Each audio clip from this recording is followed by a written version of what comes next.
चलो बच्चों ये वाला क्वेश्चन देखते हैं। इसमें हमें क्वेश्चन में गिवन है कि भाई consider the lines L1 L2, दो लाइंस L1 और L2 हमें गिवन है और फिर उसके बाद में हमें जो है वो पूछा जा रहा है from the point P on the line L1 and L2। क्या बोला जा रहा है? Let the feet of perpendiculars from the point P on the line L1 and L2 be Q and R respectively if the area of triangle PQR is A then 4A square।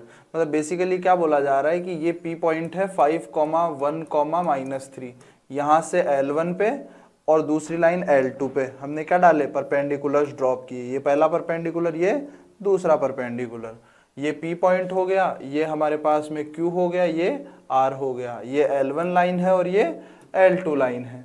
और बोला जा रहा है हमें कि the area of the triangle PQR is A। इस triangle PQR का area जो है वो कितना बता रहा है? A बता रहा है। तो हमें 4A स्क्वायर की वैल्यू फाइंड करनी है, 4A स्क्वायर की वैल्यू फाइंड करनी है। तो सबसे पहले हमें दोनों के दोनों पॉइंट जो है फीट ऑफ परपेंडिकुलर ये फाइंड करने पड़ेंगे, देन फिर हम एरिया फाइंड कर लेंगे। ठीक है, चलिए तो कैसे करेंगे वो समझते हैं। तो Q पॉइंट को हमने अज्यूम कर लिया यहाँ पे। Q जो पॉइंट है, ये थोड़ा सा लेंदी होने वाला है क्वेश्चन है ना। Q पॉइंट जो है उसको अगर मैं यहाँ पे L1 पे जो है वो पॉइंट क्या है? L1 L2 Q and R है ना। तो यहाँ से Q पॉइंट को हमने इज इक्वल टू लैम्डा बोला, तो यहाँ से क्या आ गया? Lambda plus 1 comma lambda plus 2 comma lambda. ठीक है, तो जो PQ लाइन है वो L1 के पैरेलल वेक्टर के क्या है? परपेंडिकुलर है। अच्छा, दोनों की दोनों लाइंस क्या है? पैरेलल लाइंस है ना, दोनों की दोनों लाइंस पैरेलल लाइंस है। कोई बात नहीं यार, पैरेलल लाइंस है तो, है ना, हमें क्या मतलब है। तो ये Q पॉइंट हमें मिल गया। तो PQ वेक्टर जो है, PQ वेक्टर को मैं फाइंड कर सकता हूँ लैम्डा -1 लैम्डा प्लस 1 -5, तो lambda -4 I cap plus lambda plus 2 -1, तो lambda plus 1 J cap plus lambda -3, तो लैम्डा प्लस 3 K कैप, है ना।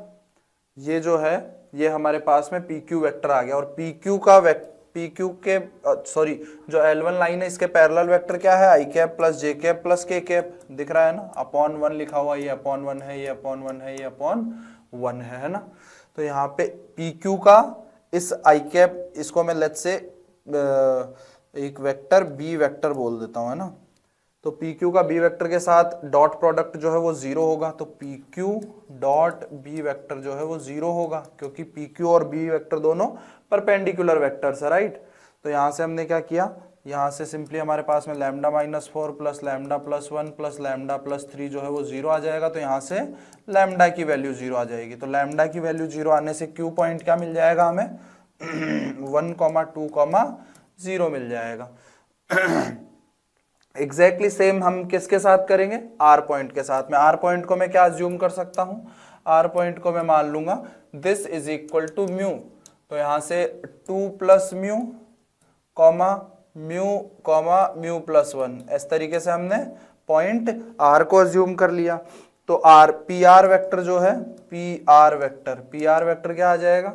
ये आ जाएगा mu -3 I cap plus mu -1 J cap plus mu plus 1 plus 3, तो म्यू प्लस 4 K कैप, है ना। और इसका भी PR वेक्टर का किसके साथ में डॉट? B वेक्टर के साथ में डॉट 0 होगा, क्योंकि ये इसके पैरेलल वेक्टर क्या है? ये भी B वेक्टर ही है। बेसिकली ये दोनों लाइंस जो है वो पैरेलल है, एक इस तरीके से, एक इस तरीके से है, एक इस तरीके से है, एक इस तरीके से, और पॉइंट यहाँ पे, तो एक इस पे परपेंडिकुलर ड्रॉ किया, एक इस पे परपेंडिकुलर ड्रॉ किया, ऐसा चल रहा है ना। तो यहाँ पे इसके पास इसके क्योंकि इसके पैरेलल वेक्टर भी क्या है? I cap plus J cap plus K cap, तो B वेक्टर ही बोल दिया उसको, है ना। तो यहाँ से क्या हो जाएगा? Mu -3 plus mu -1 plus mu plus 4 is equal to 0। तो यहाँ से हमें म्यू की वैल्यू भी क्या मिल गई? 0 मिल गई। तो हमारा पॉइंट क्या आ जाएगा? पॉइंट आ जाएगा हमारे पास में 2, 0, 1। तो P पॉइंट पता है हमें, Q पॉइंट पता है, R पॉइंट पता है, हम सिंपली क्या कैलकुलेट कर सकते हैं, एरिया ऑफ ट्राइंगल PQR कितना हो जाएगा, ये हो जाएगा half magnitude of PQ cross PR vector. सही बात है, तो half determinant of PQ vector अभी अभी निकाला था हमने, PQ वेक्टर कितना आया था -4, आई लैम्डा की जगह 0 पुट कर दें तो PQ वेक्टर डायरेक्टली लिख सकते हैं -4 1 3, -4 1 और 3, -4 1 और 3। और ऐसे ही अगर मुझे PR वेक्टर के लिए बोला जाए तो PR वेक्टर भी मैं डायरेक्ट लिख सकता हूं म्यू को 0 पुट करके, -3 -1 और 4, -3 -1 और 4 ऐसा लिख सकता हूं।